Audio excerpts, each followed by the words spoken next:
"You look beautiful today," he said. Her alien response surprised him. Captain Elias Rains had seen many things in his years, traveling through the galactic conquers, ever expanding. Borders he had negotiated peace treaties, while dodging projectile-based diplomatic disagreements he had shared. Drinks with creatures whose digestive systems required that their beverages be both flammable and mildly radioactive he had even once against all odds bested a Zeral warrior in a game of strategic silence, an accomplishment that had earned him precisely 0 recognition and a sore throat for a week, but nothing. Nothing had prepared him for the moment he casually told an alien woman, "I can't stop looking at you today," and she blushed. It had started innocently enough. Elias, along with a handful of conquered officials, had been assigned to the newly allied world of Leha. The Leans were a humanoid species with an almost unnerving grace, elongated ears tapering to elegant points and luminous eyes that shimmered like liquid starlight. They were logical, poetic, and famously reserved. The Concord's briefings had described them as deeply rational beings, largely unaffected by emotional fluctuations. Elias, in his professional assessment, had interpreted that as probably excellent at poker. Ambassador Silso was the most distinguished diplomat among them. She was poised, deliberate, and carried herself with the kind of calculated composure that suggested she could probably navigate a political minefield without wrinkling her robes.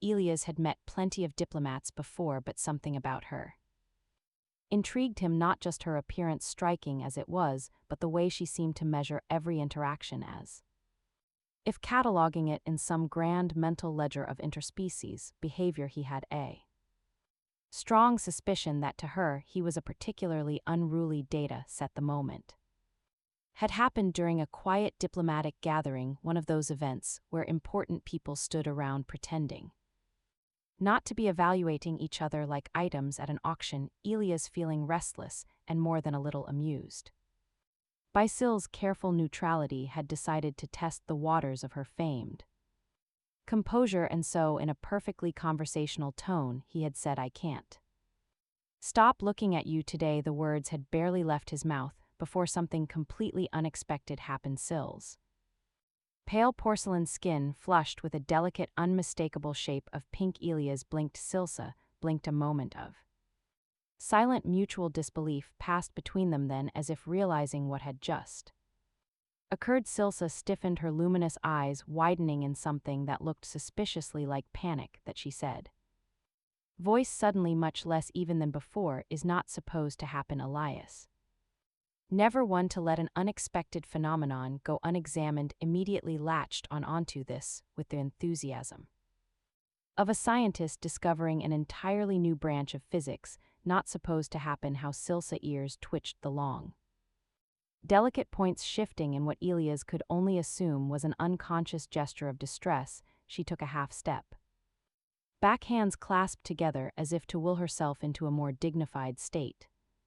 "Lar ends," she said, carefully enunciating each word, as if explaining gravity to a particularly dense asteroid, "do not exhibit involuntary physiological reactions to personal remarks." Elias grinned. "Well, congratulations, you're officially a groundbreaking anomaly." She did not seem comforted by this. If anything, she looked more horrified, which Elias found deeply unfair, considering he was the one whose entire world view had just been upended. Lear hands were not supposed to blush. It wasn't in the cultural briefings, it wasn't in the medical evaluations, it wasn't in the 1,000-page report he had definitely skimmed before arriving, yet here she was. Blushing. Silsa took a slow breath as though resetting herself to factory settings. "This is inconvenient," she muttered, seemingly more to herself than to him. Elias folded his arms. "For who?" "Exactly, because I find this very convenient for my amusement." She shot him a look that, if converted into raw energy, probably could have powered a small city. Then, just as quickly, she regained her practiced calm. "I need to reevaluate certain assumptions." Elias tilted his head. "About humans, about myself," she admitted, her voice carrying a reluctant weight. This she gestured vaguely at her own face, where the pink hue was only now beginning to fade, has never happened. Before he considered this for a moment, then with a perfectly straight face said, "I do have that effect on people." Silsa exhaled sharply, something dangerously close to a laugh escaping before she caught herself. She pursed her lips, visibly determined to re-establish diplomatic normally. "Captain Rains, I would prefer if we did not discuss this further." "Oh, that's adorable," Elias said. "You think I'm going to let this go?" She sighed in a way that suggested she was seriously considering the Concord's decision to allow humans on Lyra. "Your fascination is unnecessary." "Incorrect. This is extremely necessary. A major in-species discovery has just been made, and I feel obligated to investigate further." He leaned in slightly for science. Sela's ears twitched again, her blush threatening to return. "You are insufferable." "I've been called worse." The conversation might have continued indefinitely had they not been interrupted by the arrival of an impeccably dressed lean official who looked between them with the kind of calculating gaze one develops after a lifetime of political maneuvering. "Ambassador Silsa," he said smoothly, "is there a situation?" Silsa, now perfectly composed once more except for the lingering hint of pink that Elias was absolutely not going to forget, nodded. "No situation," she replied, merely an unexpected physiological response. The official frowned slightly but accepted this answer with a slow nod as he walked away. Elias leaned closer to Silsa and murmured, "That is the most dignified way I have ever heard someone say. I just did something weird and I have no idea why." Silsa shot him another withering look, but this time there was something else behind it, not quite amusement, not quite exasperation, something new. Elias wasn't sure what it was yet, but he had a feeling he was going to enjoy figuring it out. Silsa had faced high-stakes negotiations with war-hardened diplomats. She had once convinced an entire planetary council that their outdated taxation model would inevitably lead to economic collapse. It had been a bluff, but they hadn't called it. She had even managed to endure a 6-hour presentation from a species that communicated exclusively through complex interpretive dance, and yet she found herself completely undone by the absurdly persistent existence of Captain Elias Rains. He was everywhere, not literally, of course. That would have been a security concern, but he had, with an infuriating ease, embedded himself in the periphery of her mind. No matter how many times she dismissed the incident, pushed it into the neatly organized archive of things that will never be spoken of again, her thoughts betrayed her. The problem was not just that she had blushed, the problem was that Elias had seen it. A lion showing an involuntary physical reaction to admiration was unheard of, and yet in that single moment her body had disregarded generations of conditioning and decided to break new ground in the field of emotional exposure. She was still contemplating this failure of biological discipline when Elias materialized beside her in the hall of Concordance. "Ambassador," he said with a grin, falling into step beside her, "how's the existential crisis going?" Silsa did not break stride. "If I were experiencing an existential crisis, it would not be due to you. But I like to think I contribute." He shot her a sideways glance, still blushing. "Or have you successfully evolved past that?" Silsa let out a slow breath through her nose. "It is inconsequential, right?" Elias said, nodding sagely. "That's why you haven't been able to look me in the eye since it happened." Silsa did not look at him, not because he was right, obviously, but because she had diplomatic matters to attend to and could not afford to waste time engaging with human nonsense. "I was curious," she said at last, keeping her gaze ahead. "I've never experienced such a reaction. It warranted analysis." "Oh, so you were just running diagnostics?" Elias mused, totally logical, no emotions involved whatsoever. Precisely. The fact that he sounded like he was agreeing, while clearly not agreeing, made something in her want to hurl a protocol manual at him. "I spoke with a medical professional," she said, hopping to end the conversation. "They confirmed I am in perfect health." "That's a relief," Elias said for a second. "I thought I might have unlocked some hidden layer and evolutionary trait." "Imagine if I just go around activating emotions in your people. I'd be a menace. You are a menace. I could be worse. Silsa finally allowed herself a brief glance at him that is not reassuring. Elias grinned, and yet here we are. She exhaled sharply and continued walking, determined to maintain her composure. But Elias, predictably, was not finished. You know, he said, stroking his chin theatrically, it's kind of funny how you're treating this like a diplomatic incident, when really it was just a compliment. Silsa frowned. A compliment? Yeah, that's what started all this. Remember, I just said you look nice. She stopped. That is not what you said. Elias blinked innocently. I mean, it's the general idea. Silsa turned to fully face him, her luminous eyes narrowing. You said, and I quote, I can't stop looking at you today. Elias spread his hands. See, same sentiment. It is not the same sentiment. Oh, how would you interpret it? Silsa hesitated. There was no correct answer to this question.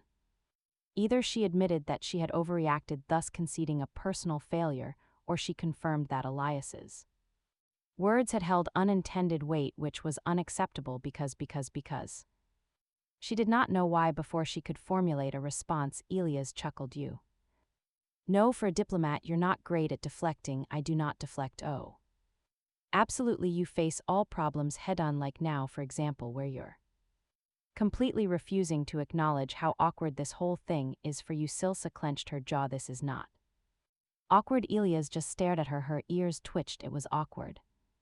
Horrifically so. Silsa sighed, rubbing her temples. This conversation serves no purpose. I disagree, Elias said. I think we're getting to the heart of something very important here. And what precisely is that? Elias grinned. That you're fun with. Silsa made a noise that could have been interpreted as either an exhausted sigh or a suppressed scream. Look, Elias said suddenly, a little softer, if it helps. I promise I won't bring it up again. Silsa glanced at him suspiciously.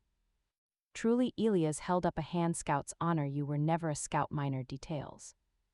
Despite herself, Silsa found the corner of her mouth threatening to twitch upward. It was exasperating, and worse, she found that she did not mind it as much as she should. That was dangerous.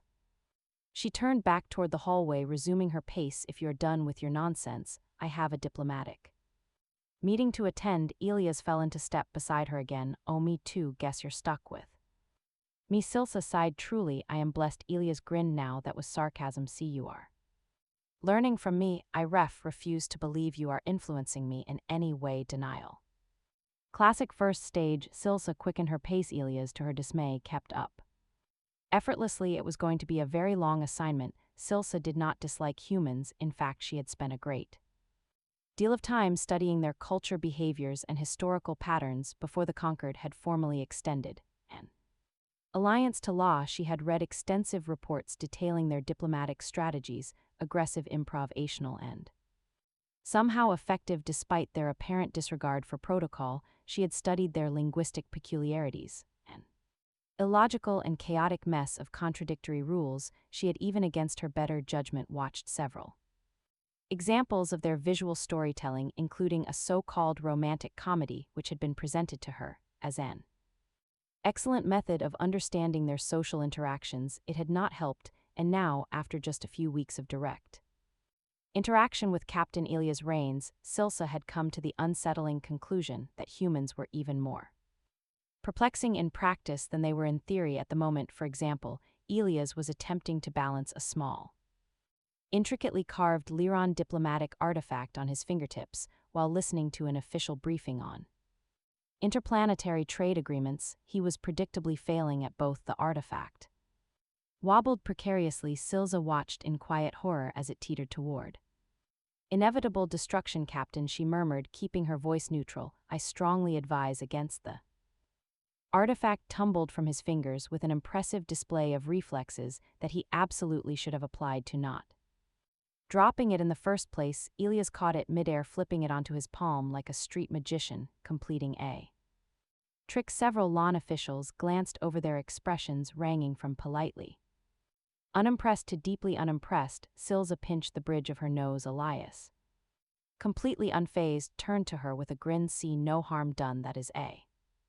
ceremonial relic, Silsa said flatly. Its design represents the unbroken chain of Lyran history and diplomacy. Elias gave it an appreciative look. Nice Craftsmanship feels a little tough-heavy, though Silsa stared at him. Are you capable of taking anything seriously? Elias feigned deep thought. The integrity of spaceship hulls, that's pretty important. Oh, and whether or not there's caffeine in my morning drink, that's critical. She exhaled through her nose. I should have known better than to expect a different answer. Elias leaned in slightly. Come on, admit it, you like having me around. I tolerate your presence, she corrected. Sure, he nodded sagely. That's what they all say.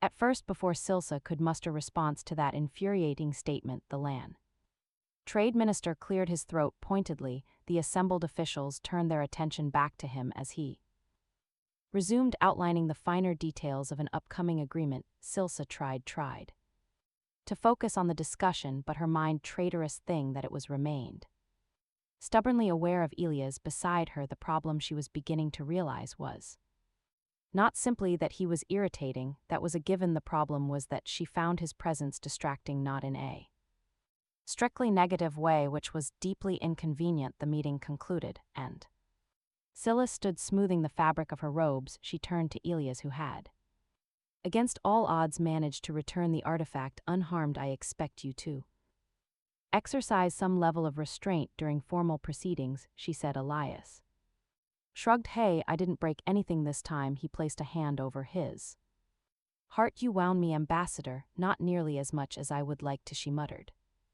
Elias chuckled, but there was a flicker of something else in his expression, something assessing. It was a look she had seen on him before, usually right before he said something designed to unsettle her. She had no time to prepare before he struck, so he said casually, you never blush. Silo went perfectly still. It had been days since the incident. She had been so sure he had let it go. She turned to him slowly. We agreed not to discuss this. Oh no, you decided that? Captain Rains, just making an observation. Elias interrupted, hands raised in mock innocence. Because you know, if it was fluke, that's one thing, but if it wasn't, he tilted his head. Well, that's fascinating. Syl's ears twitched, betraying her irritation. If it was a fluke, Elias made a show of considering her words. Or maybe you're just more expressive than you think. She folded her arms. Your insistence on this matter is highly unprofessional. Oh, now we're worried about professionalism.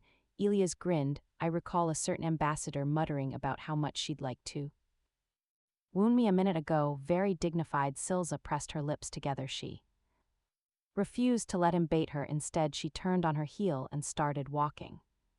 Predictably, Elias followed. You know, he said, if it happens again, we might have to reconsider everything we know about Learhan biology. It will not happen again. You sound pretty confident for someone who just got ambushed by their own physiology. Silsa did not dignify that with a response. Elias, however, was undeterred. Would it help if I complimented you in a different way? No.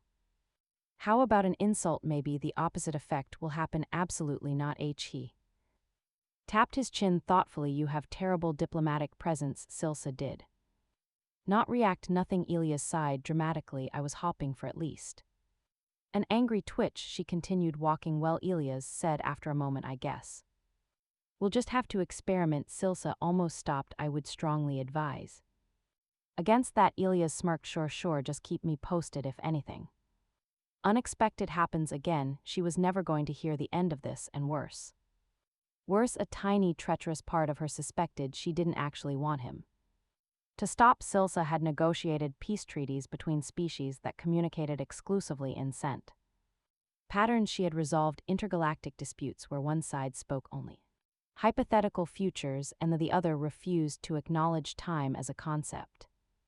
She had once managed to calm a planetary leader moments before they declared war over the misinterpretation of a handshake, and yet she could not, no matter how hard she tried, escape Elias Rains. He was everywhere. No, worse, he was deliberate about it. It wasn't enough that they were assigned to the same diplomatic mission.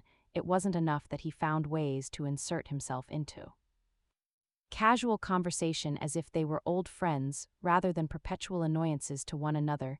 No, Elias had apparently made it his personal mission to be within her orbit at all times. Like now, Silsa had retreated to the ship's observation deck, hopping for a moment of solitude. The stars stretched endlessly before her, a vast and luminous reminder of the uncountable civilizations that Occupied this sector of space, it was quiet, peaceful, and exactly what she needed after the exhausting experience of trying to corral human and lean officials into a single agreement earlier that day, which of course was why Elias had to ruin it. He strolled onto the deck with the easy confidence of someone who had never once questioned whether he belonged in a space there you are. He said cheerfully, "I was worried for a second that you'd been abducted, Silsa. Didn't turn around. If that were the case, I would be making far more noise." Elias came to stand beside her, arms crossed, as he gazed at the stars. "Depends on the abductors. If they had good snacks, I might not fight it." Silsa glanced at him. "Is food truly so persuasive to humans?" "Absolutely," Elias nodded. "If an alien species ever tries to conquer Earth, they could probably do it with the right combination of pizza and caffeine." Silsa considered this. "That is deeply concerning. Hey, we're simple creatures." Elias grinned. "What about Lear Hans? What's your species' ultimate bribe?" "We are not so easily influenced." Elias raised an eyebrow. "Oh, no weaknesses, none." He hummed thoughtfully. "Not even, I don't know, a perfectly aged beverage, the exact right or ambient temperature, an uninterrupted 3-hour window to do absolutely nothing while people respect your silence." Silsa hesitated. Elias' grin widened. "Aha, got you." She exhaled. "That is not a weakness." Sure. He nodded sagely. "Let's just call it an incentive." Silsa turned her attention back to the stars, determined not to let him go her further. "Did you come here for a reason, Captain, or is this just another attempt to wear down my patience?" "Oh no, I just like annoying you." She gave him a flat look. Elias chuckled. "All right, fine. Technically, I came to tell you that we've been invited to a diplomatic reception on the orbital station tomorrow. It's supposed to be a big deal. Lots of high-profile representatives, fancy speeches, tiny appetizers that aren't actually filling the usual." Silsa absorbed this information. "I assume you are expected to attend." "Yep," she sighed. "Then I assume I must go as well." Elias smiled. "Look at that, already learning how this whole partnership thing works." Sil did not dignify that with a response. Elias leaned casually against the railing. "At least try to have a little fun, Ambassador. It's a party, you know what that means." She gave him a wary look. "Diplomatic pleasantries, strategic alliances, veiled threats hidden behind polite smiles. I was going to say free drinks," Elias said, "but sure, that too." Silsa sighed, pressing her fingers to her temple. "I have no doubt that whatever occurs, it will be exhausting." "Good attitude," Elias said, patting her shoulder. Silsa stared at his hand. Elias stared at it too, as if only just realizing what he had done. Slowly, carefully, he withdrew it. "You didn't stab me, so that's a good sign." She turned back to the stars. "I will consider it a temporary lapse in judgment." Elias grinned. "I'll take what I can get."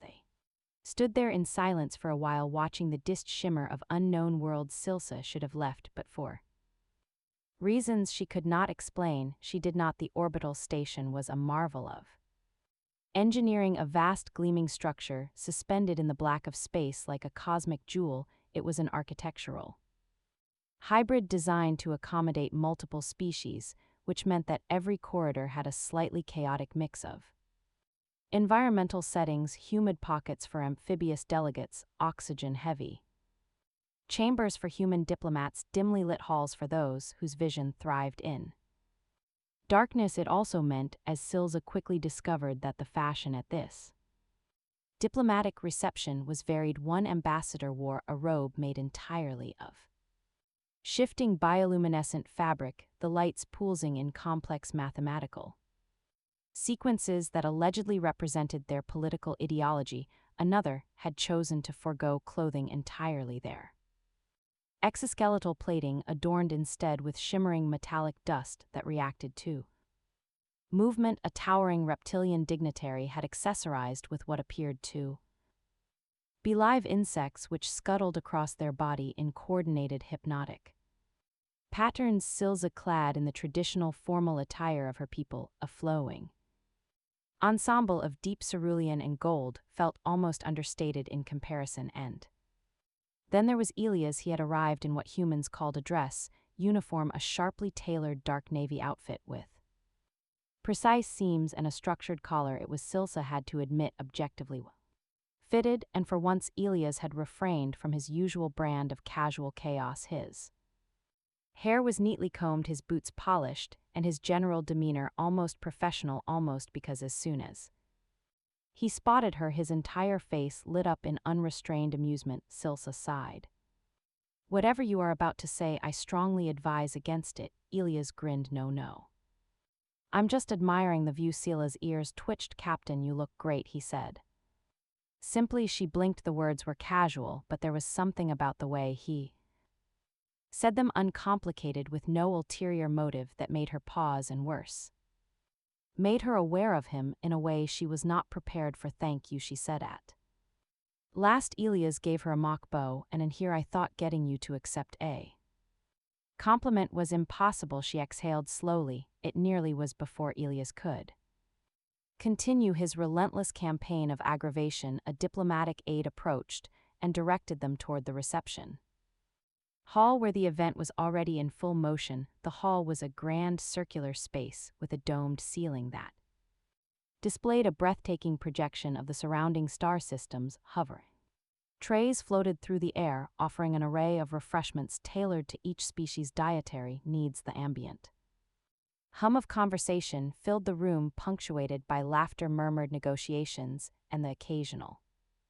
enthusiastic exchange of cultural misunderstandings. Elias plucked a drink from a passing tray, swirling the pale blue liquid. "So what's the strategy here?" Smile, nod. "Try not to start an intergalactic incident." Silsa surveyed the room. "For you, the strategy is simple. Speak as little as possible." Elias raised an eyebrow. "You wound me, Ambassador." "I restrained myself, Captain." Elias laughed.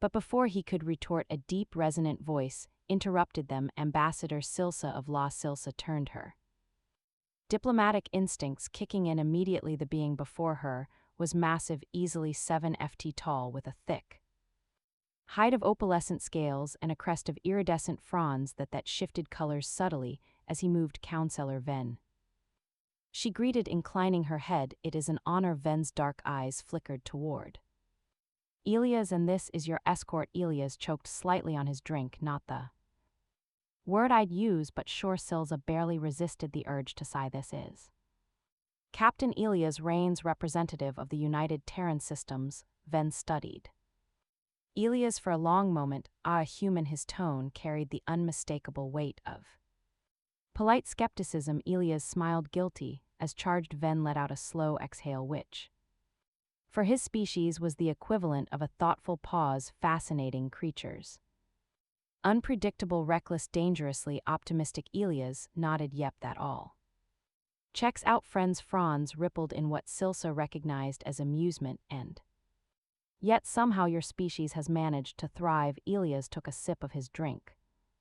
"We're stubborn." Silsa decided it was best to intervene before the conversation derailed. "Counselor, I trust that the trade negotiations are progressing as expected." Ren nodded, shifting his attention back to her. "They are proceeding, though as always there are complexities." There were always complexities as the discussion turned toward interstellar trade logistics.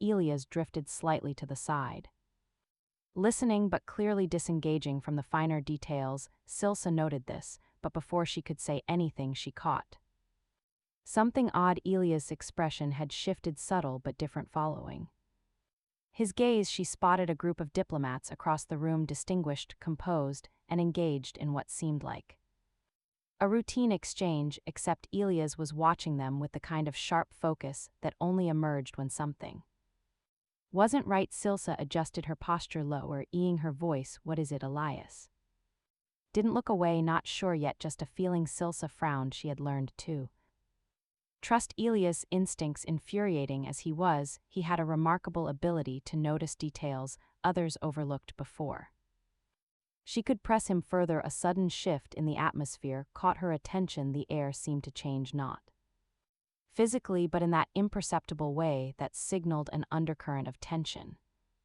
Just before something happened, then, without warning, the station's lights flickered once, twice, and then Darkness, a single moment of silence, then alarms, and somewhere in the distance, an explosion. Panic spread through the reception hall like a ripple in a still pond, quick at first, then accelerating into chaos. The explosion hadn't come from within the chamber, but the vibrations had been enough to make glasses rattle and startled delegates clutch at the nearest available armrest, or in one unfortunate diplomat's case, the nearest available antenna. Eye emergency lights kicked in, bathing the vast room in a dim crimson glow, and the station's automated security system projected a calm but entirely unconvincing voice overhead: attention.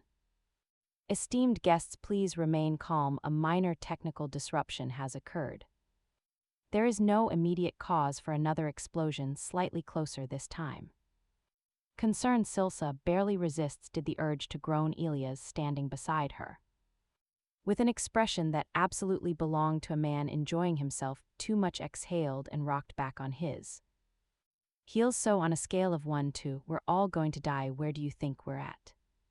Silsa shot him a look. "I am reserving judgment until I know whether or not you had something to do with this." Alias placed a hand on his chest in mock offense. "Ambassador, I'll have you know I only cause mild diplomatic incidents. This feels like someone else's mess."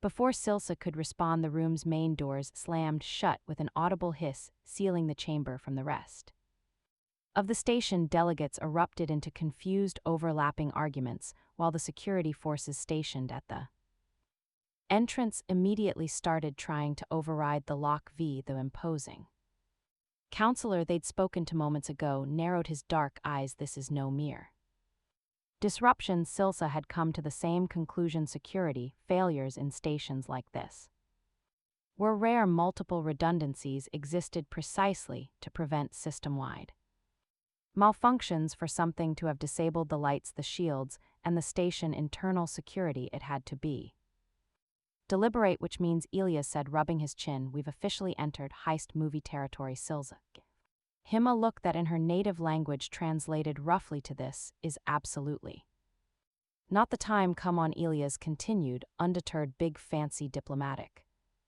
gathering, everyone distracted, security tied up, classic setup. I sincerely doubt this is a mere robbery." Silsa muttered. Elias shrugged. "Sure, but I'm hoping it is, because the alternatives get a lot worse." Before they could debate the matter further, the security detail finally made progress on the doors, just in time for them to be blasted open from the other side. The force sent delegates stumbling backward, and through the thick cloud of smoke several figures emerged, masked, armored, and carrying energy rifles that hummed with barely restrained power. One of the masked figures strode forward, raising a weapon toward the gathered crowd. "Ladies and gentlemen," the intruder's voice was distorted through a modulator, "you are now under new management." Elias sighed. "Okay, now it's a heist." Ilsa ignored him, instead narrowing her gaze as she assessed the intruders. Well-equipped, well-coordinated mercenaries.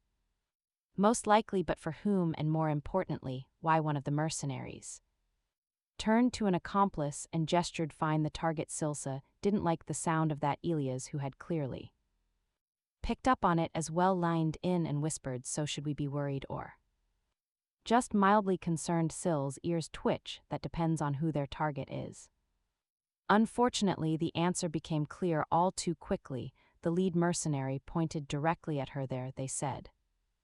"Take the LUN." A heartbeat of silence, then before Silsa could fully process the order, Elias moved. To his credit, his reaction wasn't entirely reckless, just mostly with a speed that suggested far more training than he on. Elias grabbed a nearby tray of untouched appetizers and launched it at the nearest mercenary's face. The impact sent them staggering, which gave Elias just enough time to shove Silsa toward the side of the room. "Move," he hissed. Silsa moved.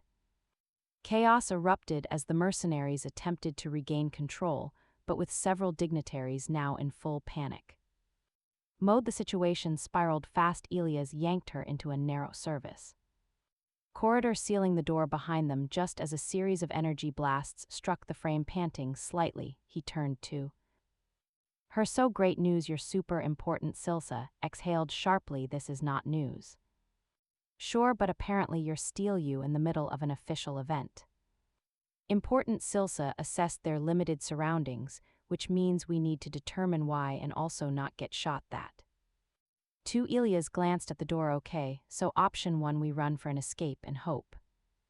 For the best Silsa arched an eyebrow. Do you ever think past the immediate next step? Oh, absolutely not. Before she could express her deep concern for his approach to survival, an alert flashed on the panel beside them. Station-wide security lockdown was now in effect.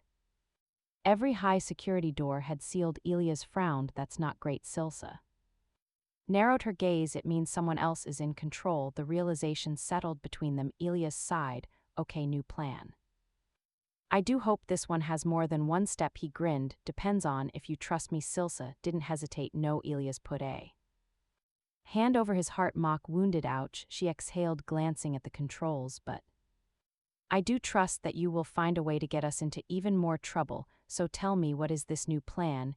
Elias tapped a finger against the wall, his grin turning sharp. We steal the station back. Silsa had long accepted that humans possessed a deeply concerning relationship with danger. Elias, in particular, seemed to regard peril not as an existential threat but as an overly dramatic acquaintance he was forced to tolerate at parties. This was the only explanation for why he had grinned like an idiot when he suggested they steal the station back, now crouched behind a poorly placed decorative pillar, because apparently even a diplomatic station needed aesthetic choices. She was reevaluating every life decision that had led her to this moment. Blaster fire erupted through the air, narrowly missing Elias' shoulder. He winced. Okay, that one was close. Silsa gave him an unimpressed look. We are under heavy attack, Captain. Yeah, but barely heavy attack. She exhaled. I regret everything. That was still in partial lockdown, but thanks to Elias's questionably acquired security override codes, I borrowed them, he had insisted.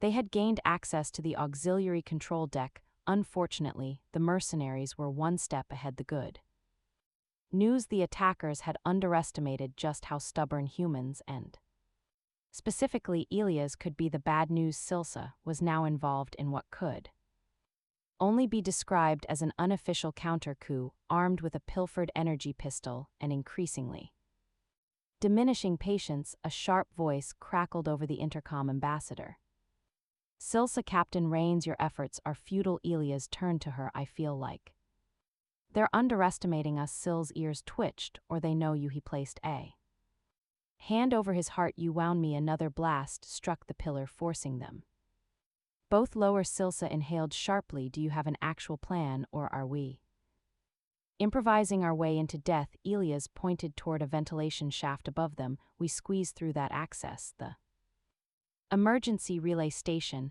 then disable their control override. Silsa glanced at the very narrow opening. That is absurd. Elias grinned. I know it's great. She sighed. You go first. 15 increasingly undignified minutes later, during which Elias got stuck once, requiring a series of diplomatic curses from Silsa to motivate him. They dropped down into the relay station. The console flickered. Still under enemy control. Silsa tapped at the interface, her mind working quickly. They've overridden main command, but there's a flaw in their bypass. If I can force a system loop. Elias, standing beside her, frowned. They'll know we're here. They already know we're here, Silsa pointed out. Fair. She worked fast, her fingers moving swiftly over the controls. The station's automated defense systems had been disabled by the mercenaries, but their mistake had been in assuming they were unrecoverable. Silsa smirked. They left a back door open. Elias blinked. You're saying we can? Before he could finish, the intercom crackled again. Stop whatever you're doing, or we start executing hostages. Silsa froze. Elias' face darkened. You're bluffing. The mercenary leader didn't sound amused. Try me. Silsa hesitated, her mind wearing between logic and instinct. She had calculated the risks, but hostages changed everything. Then, to her horror, Elias holstered his weapon. What are you?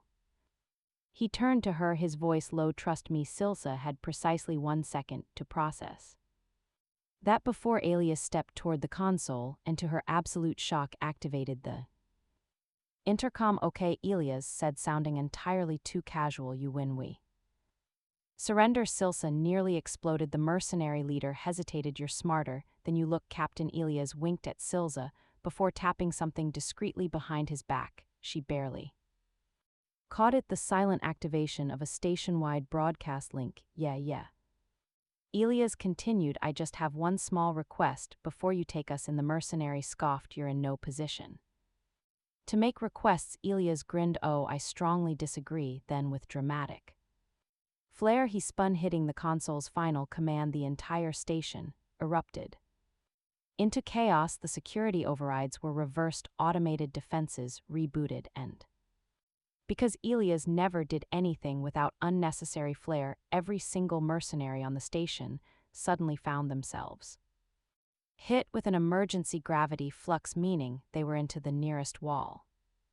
Silsa barely had time to process it before Elias grabbed her hand and ran double asterisk. By the time security forces regained control, the mercenary group was detained, the station was secured, and Elias had been banned from touching any official consoles ever again. Silsa, seated in the aftermath of it all, exhaled. That was reckless. Elias, lounging beside her, smirked. It worked.